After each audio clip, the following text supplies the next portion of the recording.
Hello again. I was thinking about buying a different type of bike here for use in Ukraine. Maybe this in the high-speed version, second hand. I'm not going to buy new. It's like $9,000, 8,000 euros, or 8,500. Oh, Jesus! That's expensive, man. Is it really necessary? Maybe I can go into the pricing of these things.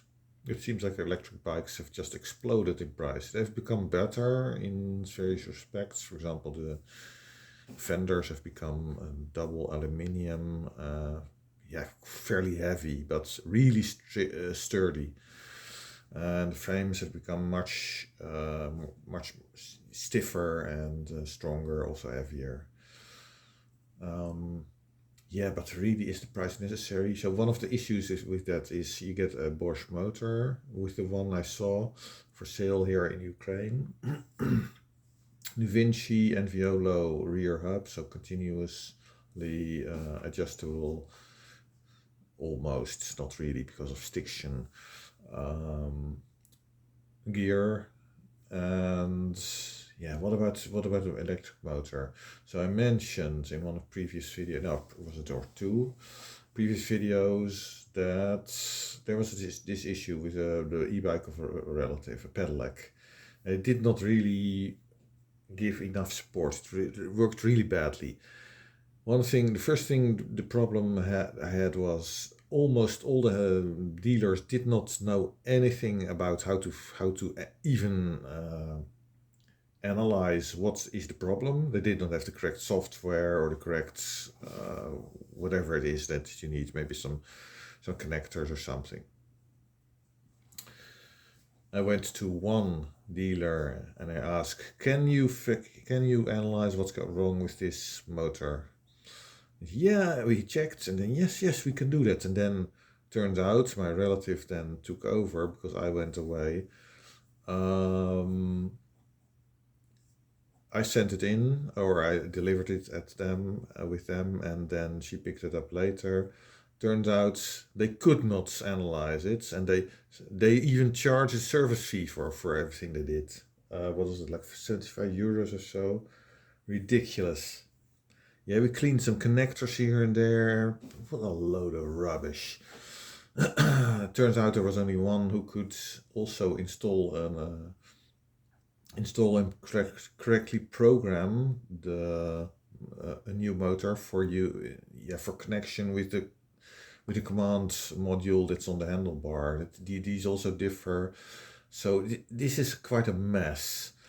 And one of the issues I have with that is you can't do anything yourself. It's really annoying. And even worse is this. So if there's a problem, really, it was maybe a bit more than 2 years old, and they did not want to take it under warranty to fix it. And you could buy a new motor, 700 euros or something, and they would only give 3 months of warranty, the bike shop. That's absolutely insane. That's ridiculous. What I've seen in comments that people that their Bosch motor did not work anymore after 15,000 or so kilometers.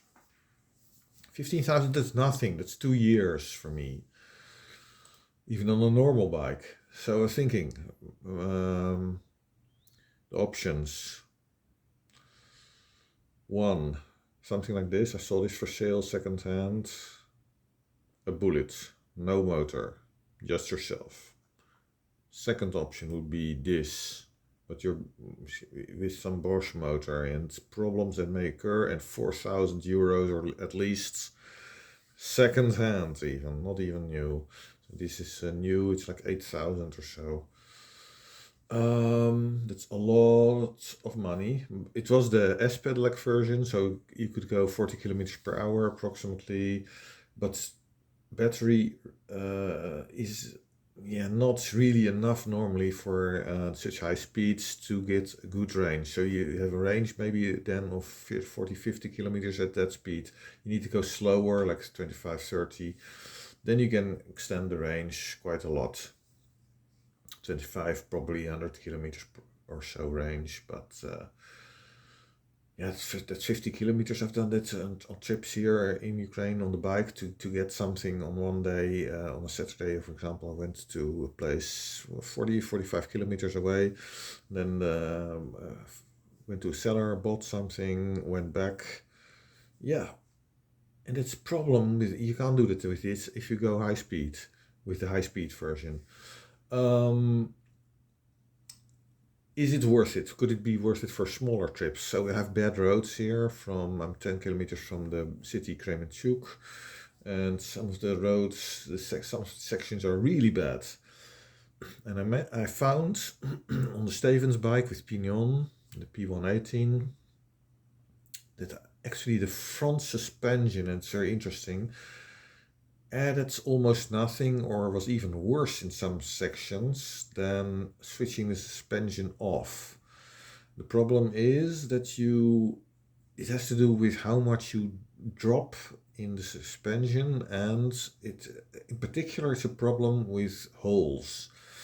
So you drop down, the wheel drops down a bit, and from the action that goes on, it drops down even more.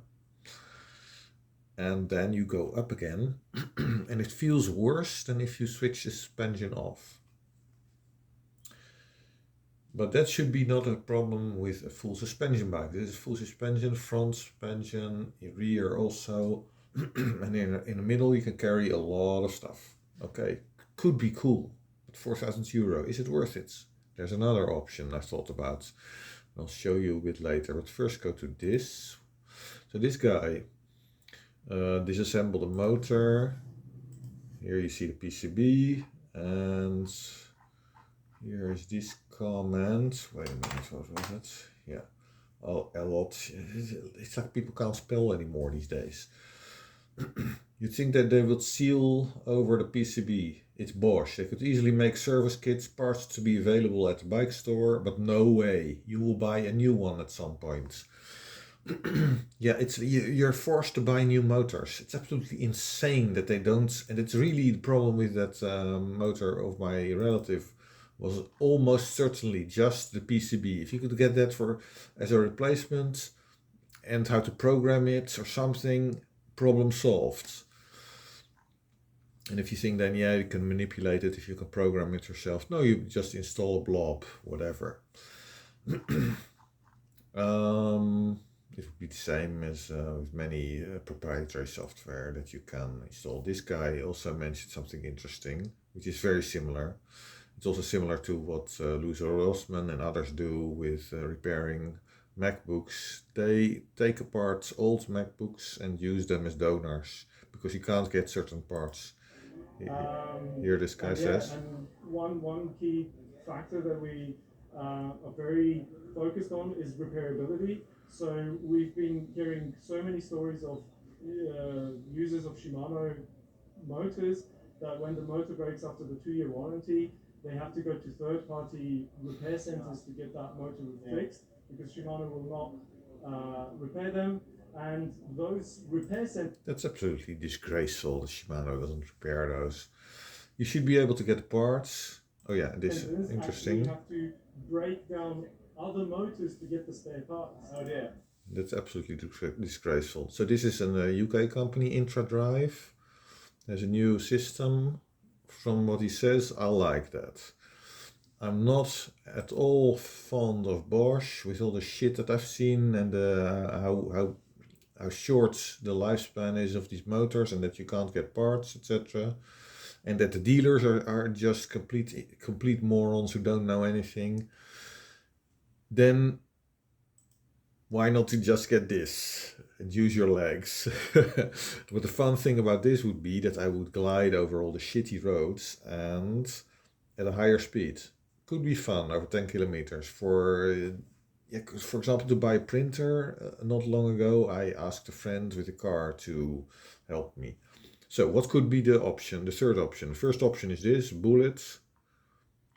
Second option, this, Riese&Müller load with, you can put sort of baskets, things like that, quite big. You can put a lot of stuff in that. full suspension, but you get Bosch, and after a few years, probably you get problems. And if you invested 4,000, what's going to be the solution? Yeah, maybe another 700 euros for a new motor. Not too keen on this road, but yeah, what else could you do? Well, this. An electric car, Fiat 500e.